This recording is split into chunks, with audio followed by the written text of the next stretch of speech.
Biz hal-hazırda Gəncə şəhərindəyik. Basarkeçə rayonu Qaraqoyunlu kökənli Seyfəddin Navayoğlu Kərimovun anım gününə gəlmişik. Allah cəmi şəhidlərimizə rəhmət eləsin.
على محمد وآل محمد.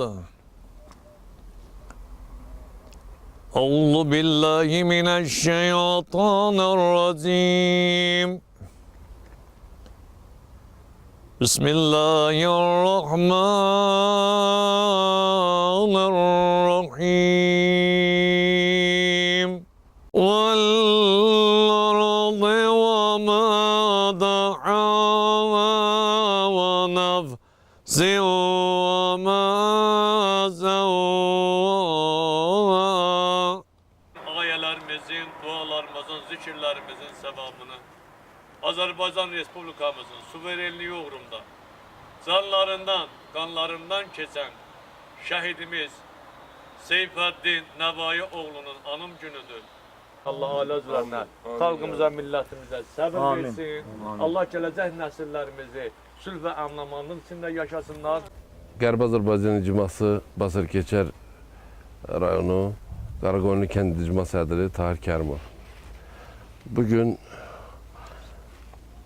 şəhidimiz Seyfəddin Navayoğlu Kərimovun anım günü üçün toplaşmışıq. Gəncədə ziyarətindəyik. İlk öncə deyə bilərəm ki, Allah cümlə şəhidlərimizə rəhmət eləsin. Bugün şəhidlərimiz rahatdır.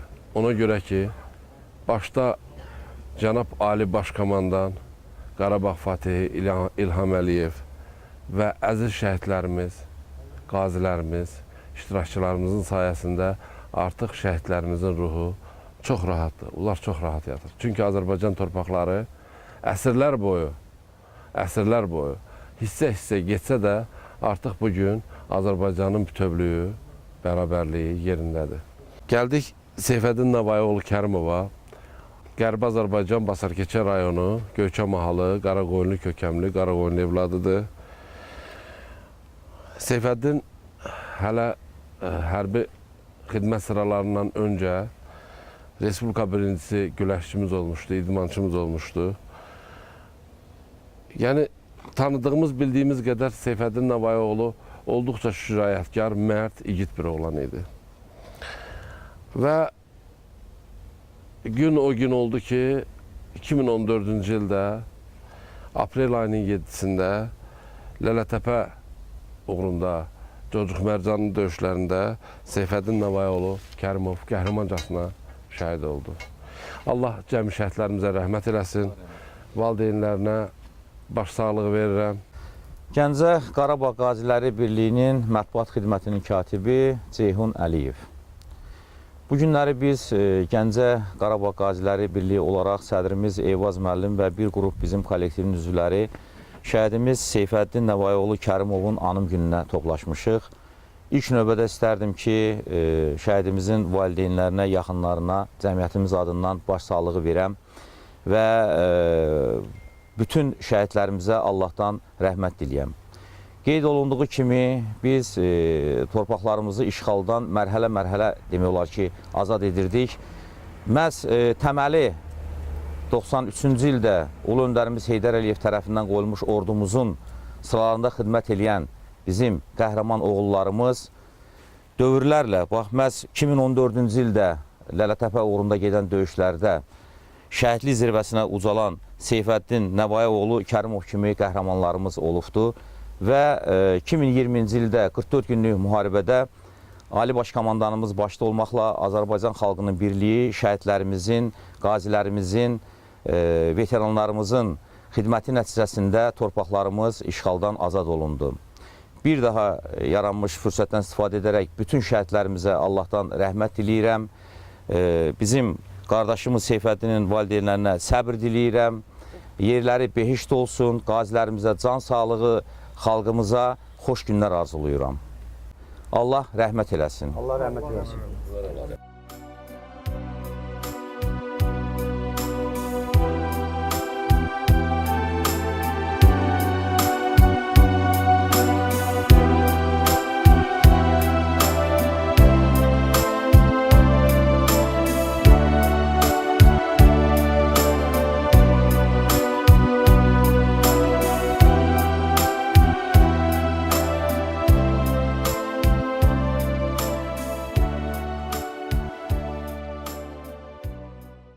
Kərimov Nəvai Seyfəddin oğlu, şəhid Kərimov Seyfəddin Nəvayoğlunun atası.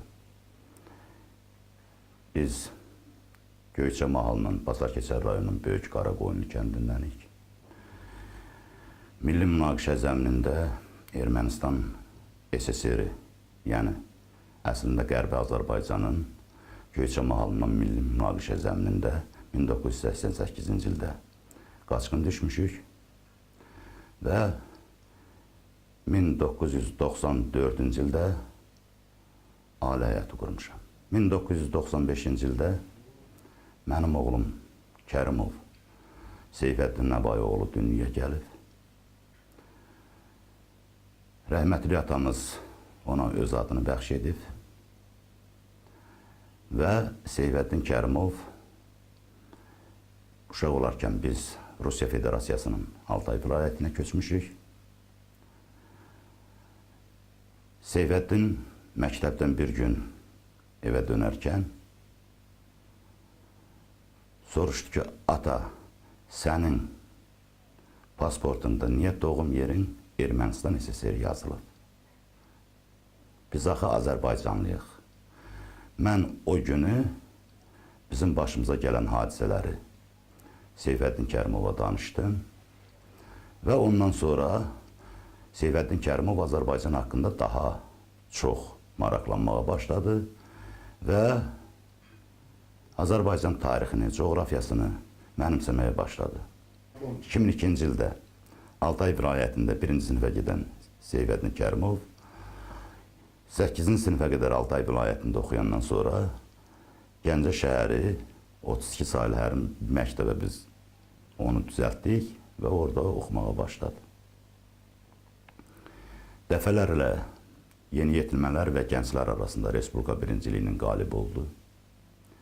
Ümidverici idmançı olduğunu idman müəllimləri və Gəncə Təhsil İdman Məktəbinin direktoru mənə bildirdi. Seyfəddin Kərimovun şəxsi həyatda nailiyyətləri çox olubdur. Mən bir ata kimi ona görə narahat olurdum ki, bəzən uşağım yolundan azar, idmana görə nəsə. Amma onun özünün xəbəri olmadan mən onun haqqında müəllimlərindən, idman müəllimlərindən, qonşulardan soruşanda həmişə onun haqqında müsbət xarakteristikasını eşitdim. Və Seyfəddin Kərimovun idmanına davam etməsinə icazə verdim. 13-cü ilə gəldikdə Seyfəddin Kərimova çağırış gəldi və o sevinərək əskər gedəcəyini bildirdi. Mən Seyfəddinlə istədim ki, o təhsilini, yəni ali təhsilini başa vurandan sonra əskəriyə getsin, amma o razılıq vermədi. Mənim bugün borcum vətənimə xidmətim, o xidmətim dedi. Və əskərliyə getdi. Həyatda bir dəfə ona ömründə, Seyfəddin Kərimova bir dəfə Azərbaycanda səs vermək qismət oldu. Gəncə şəhərində. Səs verəndən sonra, səhv etmirəmsə, həminki devirlərdə prezident seçkisi idi. Səs verdi, səhərsi günü hərbi xidmətə yollandı. Və hərbi xidmətə yollanandan sonra bir gün mənə zəng vurdu.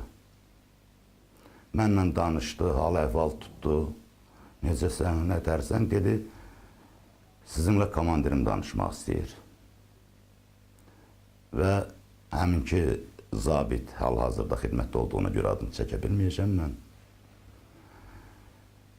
Həmin zabit mənə dedi ki, bəs sizin oğlunuz israr eləyir, əlahiddə kəşfiyyat bölüyünə yazılmağa. Həminki devirdə hər bir briqadanın özündə əlahiddə kəşfiyyat bölüyü var idi. O məhdud sayda əskərlərin içinə yazılmağa iddia eləyir. Və bizə burada, dedi, mane olan bir şey var. Seyfəddin Azərbaycandan kənarda yaşayıb, biz onu qəbul edə bilmərik. Amma sizin oğlunuz israr eləyir. Təkid eləyir ki, mən kəşfiyyatda xidmət eləməliyəm.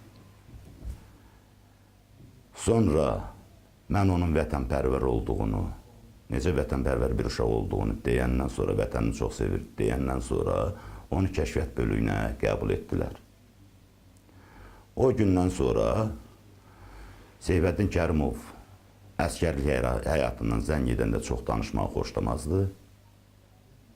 Hər şey yaxşıdır, hər şey gözəldir.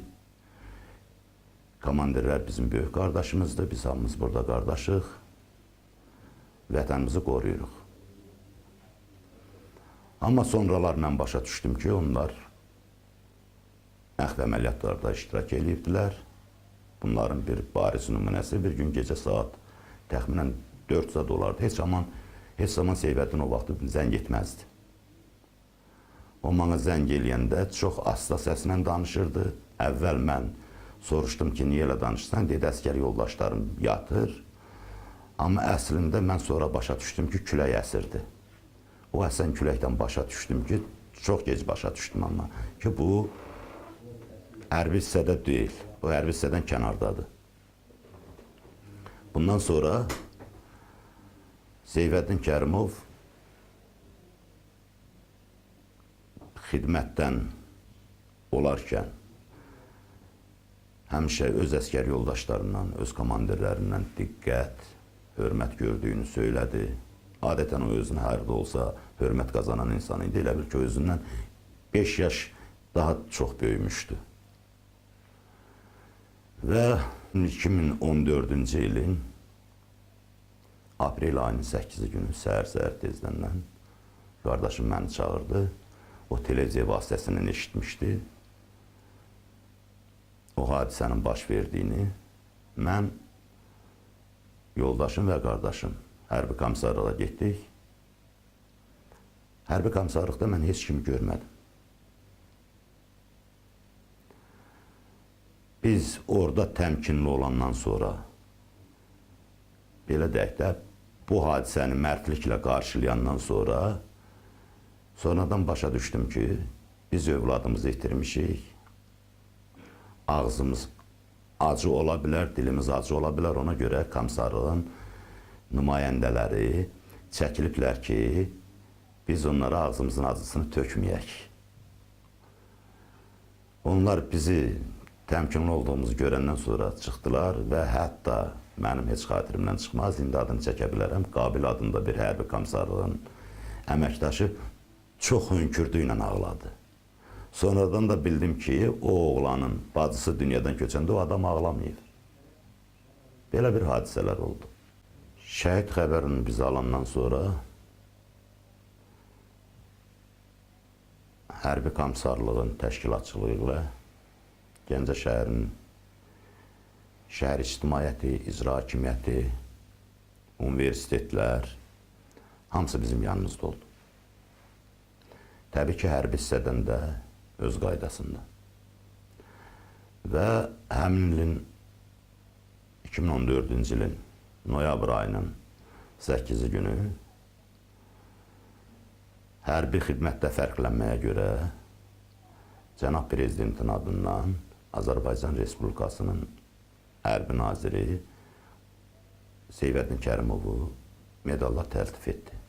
Və həmin medalı Azərbaycan Respublikasının Müdafiə Nazirliyinin yüksək sinirli məmurları bizim evi ziyarət edərək bizə təqdim etdilər.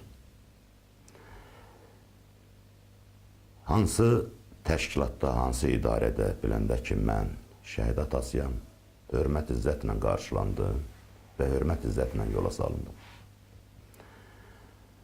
Şəhid ailələrinə göstərilən diqqət və qayğı Azərbaycan xalqı tərəfindən və Azərbaycan dövlətçilik tərəfindən mənim üçün çox məqbuldur, çox yüksəkdir. Harada ki, biləndə şəhid valideynik, şəhid ailəsiyik. Belə deyək də, oturanlar yerindən durub, öz yerini bizə təqdim etdilər. Dövlət məmurları dərdimizə şərik olub, könlümüzü aldılar. Mümkün olan bütün mənəvi dəstəyi bizə göstərdilər. Allah onlardan razı olsun. Və təbii ki, o şəraiti bizə yaradan dövlətçiliyimizdən Allah razı olsun. Biz bu dövlətin vətəndaşlarıyıq. Bizim hamımızın bir dövlətimiz var. Dinimizdən, dilimizdən, əqidəmizdən asılı olmayaraq biz bu torpaqlardan boya başa çatmışıq və bu torpaqları biz qorumalıyıq. Şükürlər olsun, Azərbaycanın şəhidləri, təkcə şəhid ailələrinin, şəhid valideynlərinin başını uca etməyib. Azərbaycan xalqının başını uca eləyibdir. Azərbaycan xalqı bugündən sonra öz şəhidlərinlə 1000 ildə qürur duysa, haqqı var. Çünki bütün dünyanın gəlib, baxıb, görüb, danışıqlardan başqa alternativi yoxdur dediyi o səngərlər, o keçilməz qalaları Azərbaycan oğulları 2 dəfə yardı keçdi. Aprel döyüşlərində və 44 günlük vətən müharibəsində. Çox sülh haqqında fikirləşdik, çox düşündük, alınmadı. Bizim şər bildirdiyimiz hər şeydə Allahın bir xeyri var. Mən indi baxıram bir şəhid valideyni kimi. Torpaqlarımız sülhlə azad edilsə yaxşı idi, yoxsa döyüş yolundan. Səmimi qəlblə deyirəm. Mən sevinirəm ki, torpaqlarımız döyüş yolundan azad olub. Çünki sülhlə gələn azadlıq bizə minnət olacaqdı. Xalqıma, millətimə minnət olacaqdı. Amma döyüş səngərində qan töküb, can verib, can alıb biz torpağımızı azad eləmişik. Öz qanımızla bu torpağı yoğurub, yurd elədik özümüzə. Allah Taala Ali Baş Komandanımıza dəyməsin. Allah ömür versin. Çünki onun xarici siyasəti çox güclü oldu. Mən gənc yaşlarımda xatirimdədir. O zamanlar demək olar ki, Dağlıq Qarabağ deyilən bir qurum ki var idi, hələ o ləğv olunmamışdı o zamanlar. Onun artıq Azərbaycan ordusu 50%-ə qədər azad eləmişdi. Amma dünya ictimaiyyətinin baskısına o vaxtki hakimiyyət tab gətirə bilmədi, onların səriştəsi tab gətirə bilmədi. Yenidən danışıqlar masası adı altında nə bilim, nə gücləndilər və ondan sonra bizim torpaqlarımızın işğalı daha sürətlə vüsət aldı. 44 günlük vətən müharibəsində hər gün biz yeni xəbərlər gözləmişik. Və Bu da Allah'ın bir təsadüfü idi. Sentyabr ayının 27-sində başlayan müharibədən bir qədər keçdi. Noyabr ayının 7-si günü mən Şuşanın azad olunma xəbərini eşitmək istəyirdim. Həmin günü mən prezidentimin saytına girdim və ona məktub yazdım. Cənab Ali Baş Komandanımıza məktub yazdım ki, biz şəhid ailələri olaraq sizin siyasətinizin yanındayıq və açıq yazmağa belə dəcəmdə tərəddüd elədim. Sizdən yeni xəbərlər gözləyirik deyə belə bir mövzuda mən bir məktub yazdım və ertəsi günü Allah Taala bizə qismət elədi, o xəbər eşitdik ki, Şuşa azaddır. Bugün Şuşa azaddır. Bizim dövlətin ondan sonra prezidentimizin çox düşünülmüş addımları oldu. Mən belə deyək də o Gorus koridoru ki deyirdilər, ermənilərin gəlib keçdiyi koridor. O koridorda Azərbaycan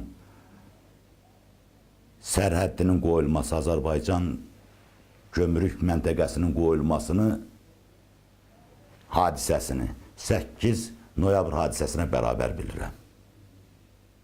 Çünki 8 noyabr hadisəsi 44 günlük vətən müharibəsinin qələbəsini gətirdisə,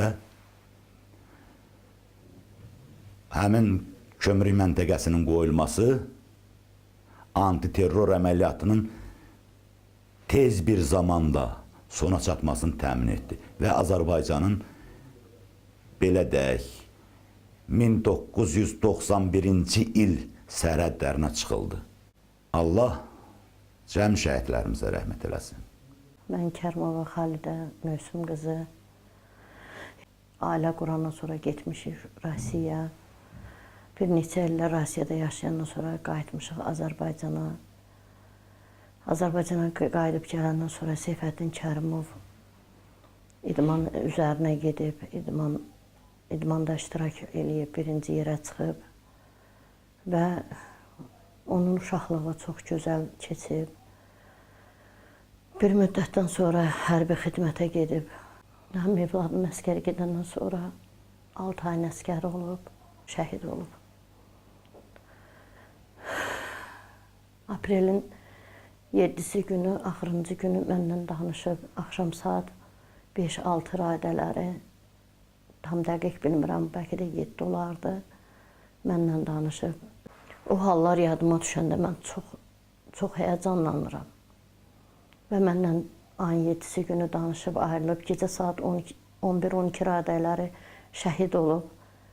Səhər-səhər yuxudan qalxanda, haradasa 10-11 arası xəbər veriblər ki, şəhidimiz şəhid olub, Seyfəddin Kərimov. O anlar mənim üçün çox ağır olub.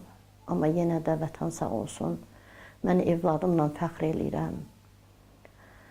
Mənim evladım bizim alnımızı açıq eləyibsə, başımızı uc eləyibsə, mən ondan fəxr eləyirəm. Allah Taala bizi başımızı həmişə uc eləsin. Allahım heç bir ananı baladan imtihana çəkməsin. Yeri göyü yaradan Allah hər birimizi qorusun, vətənimi qorusun, xalqımı qorusun. Səngərdə bizim keşikdə duran evlatlarımızı qorusun. Bizim qazilərlə fəxr eləyirəm. Çünki ola bilsin ki, mən bilmirəm hansının üzərində mənim evladımın qanı var. Ona görə mən onlarla da fəxr eləyirəm. Mən Gəncə şəhər Qarabağ Qazilər Birliyinin sədri Eyvaz Hüseynov. Allah bütün şəhidlərimizə rəhmət eləsin. Bugün hamımızın bildiyimiz kimi Seyfəddin qardaşımızın anım günüdür. Şəhid evdən getmir, evdən gedir. Unutqan olmayaq, bizim bu torpaqlarımızın alınmasında əməyi, zəhməti olan kişilər var. Allah ulu önlərimizə rəhmət eləsin. Ulu önlərimizin əziyyəti var, zəhməti var. Müzəffər Ali Baş Komandan, Allah onun canına sağlıq versin. Müzəffər Ali Baş Komandanın əməyi var, zəhməti var. Qazilərimizin əməyi var. Şəhid ailələrimizin göz yaşını itirmək heç vaxt olmaz.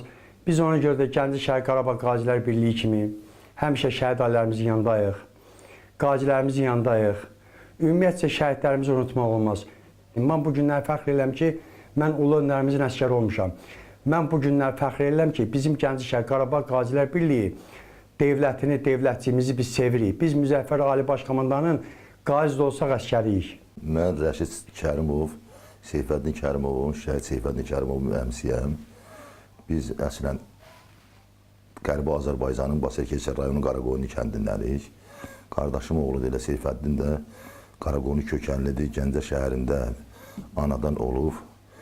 Mənfur düşmanlarımız bizi 1988-ci ildə Dədə-baba torpağımızdan sıxışdırıb çıxardıblar. Bizim bir ağsaqqallar da, hamı da elə o vaxtda danışırdı. Bu rəhmətlik də uşaqlıqdan o kökən üstündə köklənirdi ki, mənfur düşmanları var. Sonralar bu getdi, Rusiya Federasiyasının Altay vilayətində oxudu. 2009-cu ildə özü təkcə gəlib Azərbaycana çıxdı. Orada gəldi Moskvaya, Moskvadan da sənət verdilər, gəldi, özü Azərbaycana çıxdı. Onun gəldi 32 nömrəli məktəbdə təhsilini davam elətdirdi. Həmin vaxt ilə Gəncə İdman Məktəbində Yunan-Roma üzrə güləşlə məşğul oldu. Güləşlə məşğul oldu. 2013-cü ildə bu adam Azərbaycan çempionu oldu Balakən şəhərində. Balakəndə Respublika səviyyəli yarış keçiləndə Azərbaycan çempionu oldu. Sonra da bu əskəriyə çağırdılar, hərbi xidmətə çağırılanda da bu Azərbaycan ordusunda kəşfiyyat bölümünü seçdi. Döyüş tapşırığını yerinə yetirən zaman 2014-cü ilin aprel ayının 7-si gecə saat 3-də qəhrəmancasına şəhid olmuşdu. Mən də bütün şəhid ailələrinin, şəhid ata-analarının, şəhid analarının qarşısında baş əyirəm. Onların hamısına baş sağlığı verirəm. Vətən sağ olsun deyirəm. Mən Kərimova Ziniyyət, 1940-cı ildə anadan olmuşam. 88-ci ildən biz qaçqın olmuşuq.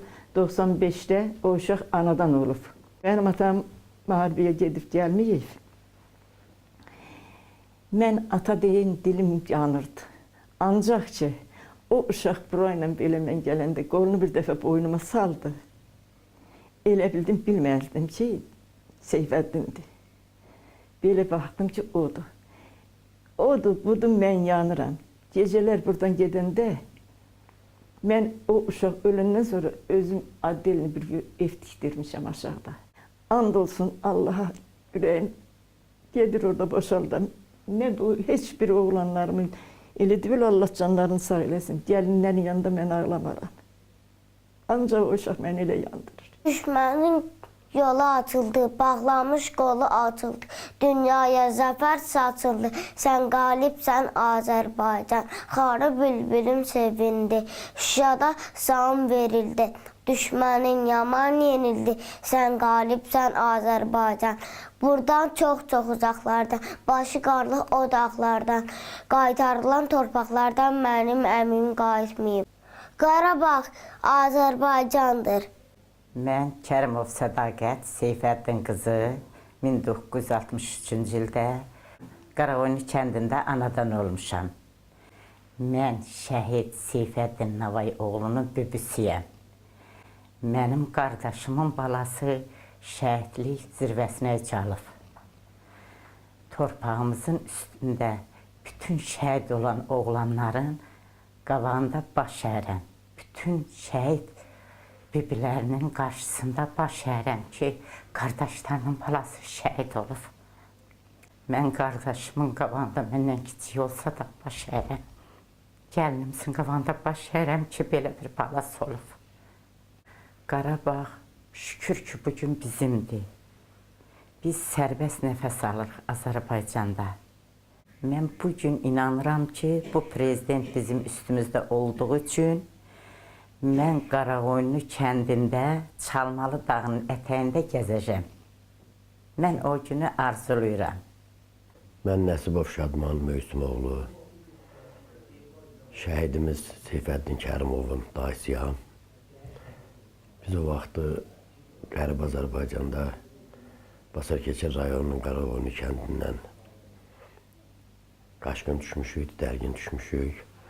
Bura gəlib bir neçə il burada yaşayandan sonra Altay vilayətinə getmişik.